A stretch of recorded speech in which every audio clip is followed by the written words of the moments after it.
Born in Inverness, Scotland, William Trent immigrated to Philadelphia and established himself as a very successful, though slave-owning, shipping merchant. In 1714, he acquired much of the land on the banks of the Delaware River that is now the city of Trenton, and in 1719 built his early Georgian-style, George I period, mansion on his plantation there. Entertainments he hosted would likely to have included music by 18th century British composers, William Croft, John Blow, and Jeremiah Clarke, in particular, who composed Scots-inspired compositions, who were then in vogue in the years following the death of Henry Purcell in 1695. We will perform the music in an imagined, if not virtual, setting of the room interiors of William Trent. For the period, the Trent House is one of the finest examples of high-style architecture built in early 18th century America. Throughout the 18th century, music making was increasingly part of the accomplishments through which good manners and good taste could be displayed. For a gentleman, in addition to sportsmanship, hunting, playing a musical instrument such as the English flute, today the treble or alto recorder, violin or German flute or traverso, cello and harpsichord, as well as proficiency in dance, were among the fashionable skills to be cultivated under the tutelage of music and dancing masters. Music making, while certainly enjoyed in solitude, was also conducted in the company of family and friends as a felicitous collaborative endeavor, and as such was thought to contribute to and illustrate social harmony. Ladies, by the way, were well acquainted with playing either the harp, the English guitar, or the harpsichord. While William Trent is not known to have played a musical instrument, he would have heard music and certainly attended dance assemblies in Philadelphia. The practitioners of music will perform late 17th and 18th century Scottish-inspired music, including harpsichord works by Croft and Clarke, composers both active during William Trent's lifetime, as well as later Scots composers such as James Oswald of Edinburgh, who, whilst living in London, was a friend of none other than Dr. Benjamin Franklin. Coincidentally, Robert Bremner, as we will learn, composer and publisher, supplied music to Francis Hopkinson of Bordentown and Philadelphia. Hopkinson was also one of New Jersey's 5 signers of the Declaration of Independence. William Croft was in his day a renowned organist and composer whose earliest training as a chorister in the Chapel Royal seems to have been under the guidance of John Blow. He succeeded his mentor Blow as organist of Westminster Abbey, master of the children of the Chapel Royal, and composer to Queen Anne. Best known for his sacred compositions, he also wrote for the theater. Other secular works include songs, music for harpsichord and organ, and solo sonatas for the violin, as well as for the English flute, an instrument today we call the recorder. He is buried in the abbey near Henry Purcell's tomb. Listen now to the Scots tune for harpsichord from The Harpsichord Master, London, 1697.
From the National Library of Scotland in Edinburgh, we have the extraordinary Glen Collection of Scottish songs and music of the 18th and early 19th centuries, including music for Highland bagpipe and scores of other musical instruments, as well as for the voice. A collection assembled by John Glen, 1833 to 1904. The setting that you will hear comes from one of the treasures in the Glen Collection, Generous Love, or Love's a Generous Passion. The melody by the London theatre composer Henry Carey is actually taken from a publication entitled The British Musical Miscellany, or The Delightful Grove, Volume 1. A copy of the same publication is in the private collection of the Practitioners of Music.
The distinguished Edinburgh music publisher, Robert Bremner, as well as supplier of music to the Edinburgh Music Society, issued over the course of a long career sacred and secular music, including his own skillfully arranged Scots reels or country dances, which included the first tunes identified as strathspeys.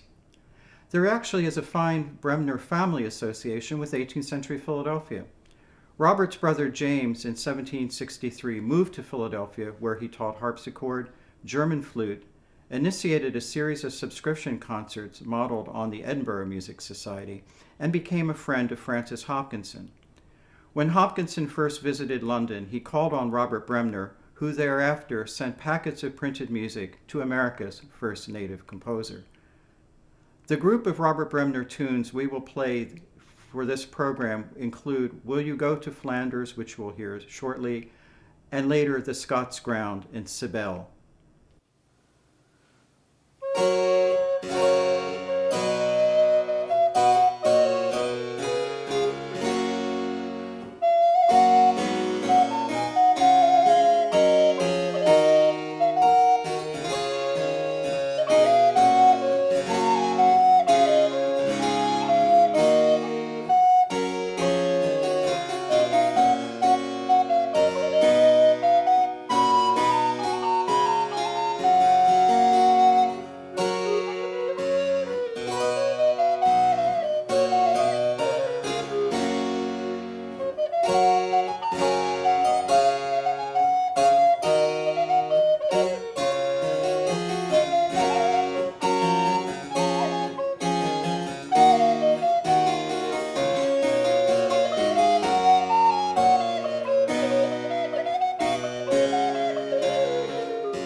Details of musician and publisher James Oswald's early life are shrouded in mystery.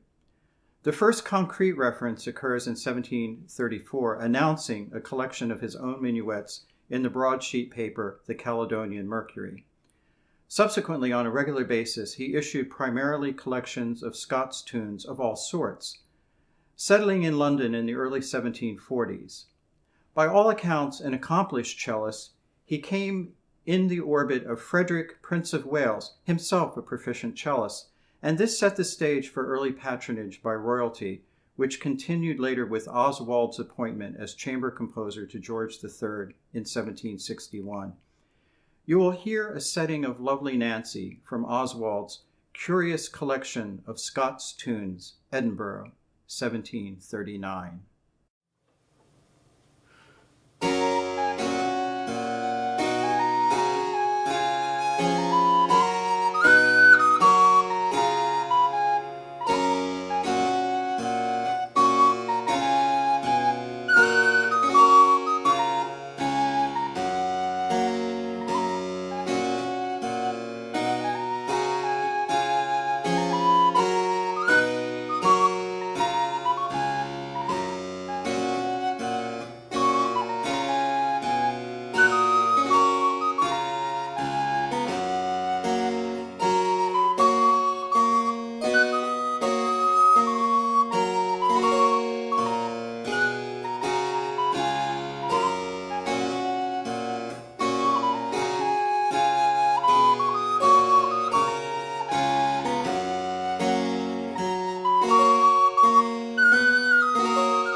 Francis Peacock, dancing master and musician, whose place of birth is unknown, appears in the Aberdeen Council Register 1747 as a capable master of a discreet and moral character.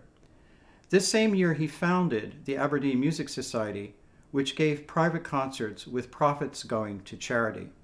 His best-known publication is his 1762 arrangement of 50 favorite Scotch airs, from which the beautiful setting of Pinkie House is drawn. Pinkie House is essentially a towered castle, primarily associated with the Stuart court and cause. Charles I stayed at Pinkie House in 1637 when he came north for his coronation, and Prince Charles Edward Stuart, or Bonnie Prince Charlie, stayed at the house in 1745 in his ill-fated attempt to seize the throne from the Hanoverian George II.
The Scots ground that you're about to hear is drawn from the harpsichord or spinet miscellany published by Robert Bremner circa 1765, which was in effect a commercial item or a keyboard collection sold at a profit to a mass audience. Thomas Jefferson owned a copy, and so did Martha Parke Custis, inscribed January the 19th, 1769. This volume, with its special association, is one of the treasures of the collection of the Mount Vernon Ladies Association. While Martha and George's union never produced offspring, but together they raised Martha's children from her previous marriage. The children were never legally adopted by Washington, so they retained the Custis surname of their natural father. By the way, this same variation set was copied into a music manuscript book in Philadelphia by Francis Hopkinson in the mid-1760s.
Born in the West Country of England, conductor, composer, and publisher James Hewitt arrived in New York City via London in 1792. In New York, he soon became conductor of the orchestra at the famed Park Street Theater, where his duties included arranging and composing music for many ballad operas and other music productions. He also operated his own musical repository, where he gave lessons and sold musical instruments and music composed by himself and others. Later, in Boston, he served as organist of Trinity Church and conducted the orchestra at the Federal Street Theater. One of his well-known works is a keyboard piece entitled The Battle of Trenton, in fact, a keyboard sonata suitable both for harpsichord or fortepiano, written in 1797 and dedicated to George Washington. The sonata includes numerous short sections such as Flight of the Hessians, Trumpets of Victory, Yankee Doodle, and Roslyn Castle, a particularly elegiac melody derived from Scottish sources. Roslyn Castle, built on a rocky promontory, is now a partially ruined castle located approximately 9 miles south of Edinburgh. With a hallowed historical record stretching back to the early 14th century as the near site of the Battle of Roslyn, where the Scots defeated the English in 1303. The earliest extant work in Scots prose, now in the National Library of Scotland, was written in the 15th century scriptorium at Roslyn Castle.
Born in Aberdeen circa 1712, Charles MacLean taught in that city before moving to Edinburgh to play in the Edinburgh Music Society Orchestra. He was in London from the early 1740s and died there in 1772. MacLean composed repertory for the violin, some of which could be adapted for either German or English flute. We will perform now the sonata, "'Twas Within a Furlong of Edinburgh Town," essentially cast as a variation set andante, minuet, and giga, after a famed air that is in fact a mock Scottish theatre song by Henry Purcell, composed in London, 1694. The MacLean setting seems to date from his period in Edinburgh about the year 1738.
Jeremiah Clarke, organist and composer, is best known for his theater piece, or so-called trumpet voluntary, published in an arrangement as The Prince of Denmark's March. You will hear this march, a melody that will be very familiar to most of you.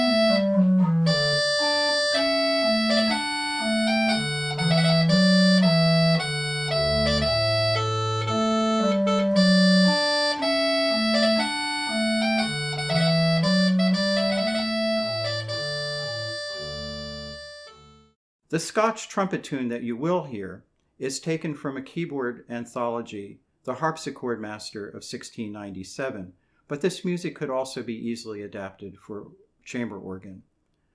Though no record of official appointment survives, he is thought to have been music master, the harpsichord teacher, to Queen Anne. Anne's consort was the Prince of Denmark. Among Clarke's sacred and secular works, a pastoral elegy, Come, Come Along for a Dance and a Song, in memory of Henry Purcell.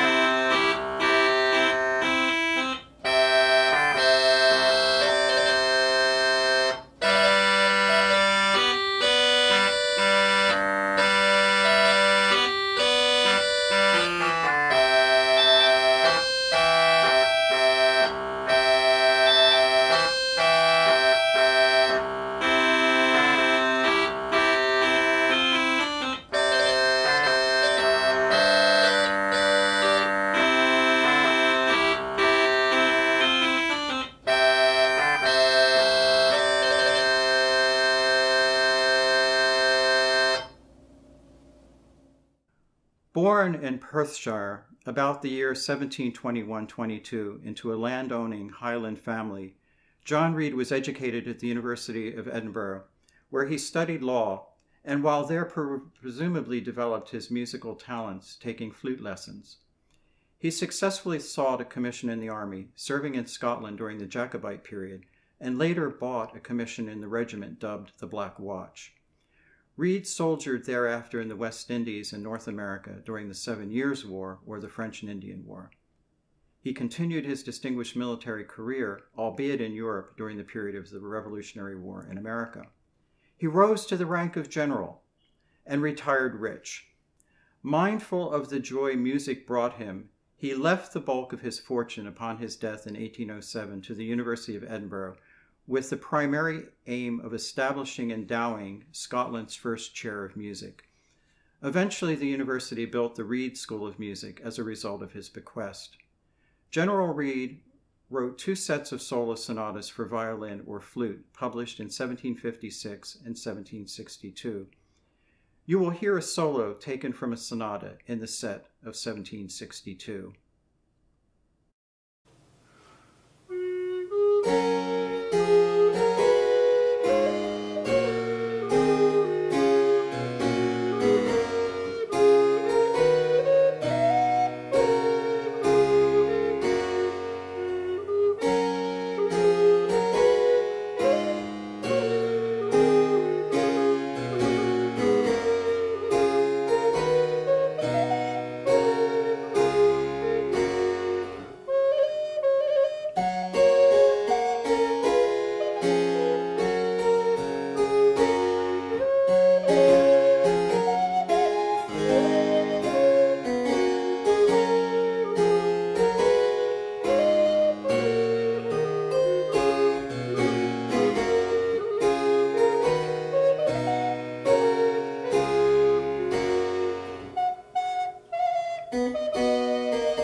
Alexander Munro is one of the mystery figures of Scottish musical history, and nothing is known about his life and nothing about his compositions, apart from his collection of Scots tunes published in Paris in 1732, under the title that includes the words Air Écossois, or a collection of Scots airs, essentially variation sonatas or sets, in which traditional Scots melodies are transformed into, surprisingly, a succession of not French dances, but Italian dances in the sonata da camera or fashion of chamber sonatas.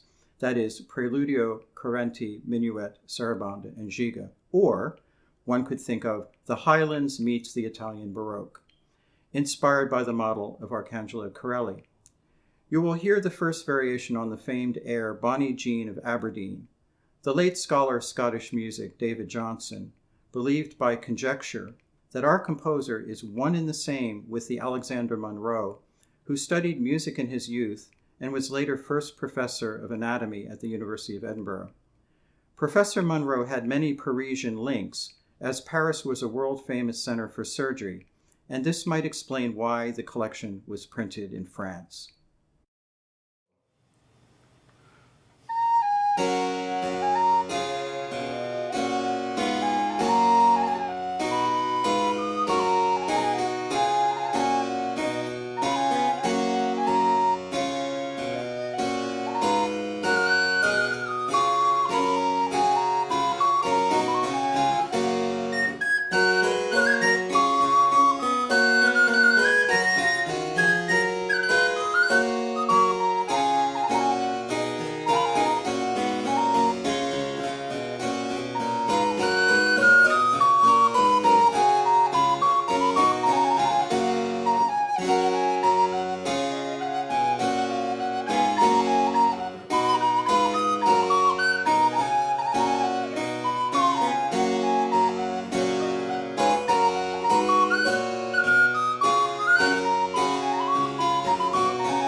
We've already identified Robert Bremner as a prolific publisher of Scots melodies.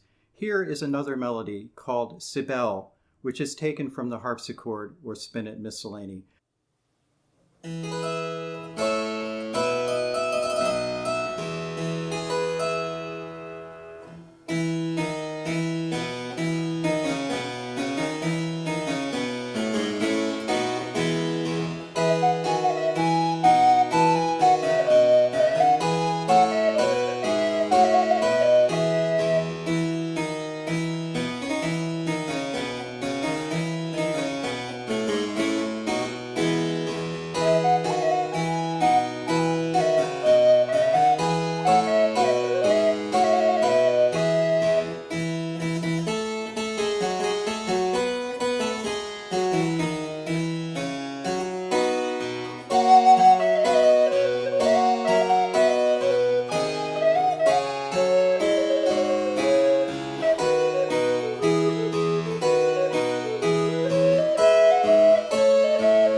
Composer William Shield, born in northern England, received his earliest musical education from his father and continued his education with the celebrated Charles Avison in Newcastle, eventually finding his way to London, where he was associated with the King's Theatre Haymarket.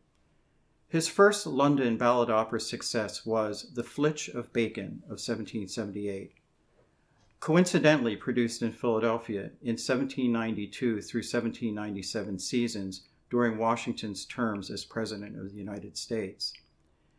In 1782, Shield produced Rosina, and through its success, Shield was appointed house composer at Covent Garden, one of the two London patent theatres. Rosina is set in the north of England, inspiring Shield to end its overture with a tune reminiscent of bagpipes. The tune became much better known as the music to Auld Lang Syne by Robert Burns, whose Comin' Through the Rye was also set by Shield. The two never met. When Shield's comic opera Rosina was first performed at Covent Garden in 1782, Scottish song enthusiasts may have recognized a snippet of melody played by oboe and bassoon in imitation of bagpipes toward the end of the overture. It was reminiscent of the Miller's Wedding, a popular Scottish country dance tune published by Robert Bremner about the year 1760 in a collection of Scots reels that foreshadowed the melody we now call Auld Lang Syne.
Shield included several such folk references in the opera, and this led to repeated claims that he has composed the now famous air.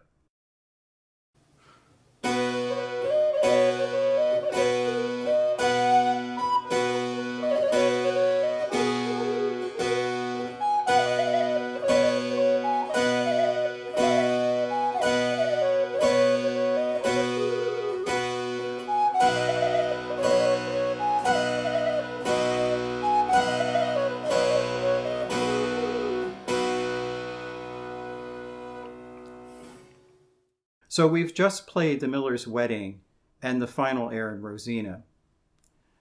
The now famous words of Auld Lang Syne were first published in the 5th volume of James Johnson's Scots Musical Museum, Edinburgh, printed and sold by Johnson and Company 1796, an invaluable compilation to which Robert Burns was the principal contributor. Although he may not have been musically inclined himself, George Washington was the head of a household where his wife, her 2 children, and her 4 grandchildren, 2 of whom were raised by the Washingtons, all studied music. Granddaughter Nellie Parke Custis, renowned for her sweetness equal to her beauty, possessed, as one visitor to Mount Vernon wrote, all the talents.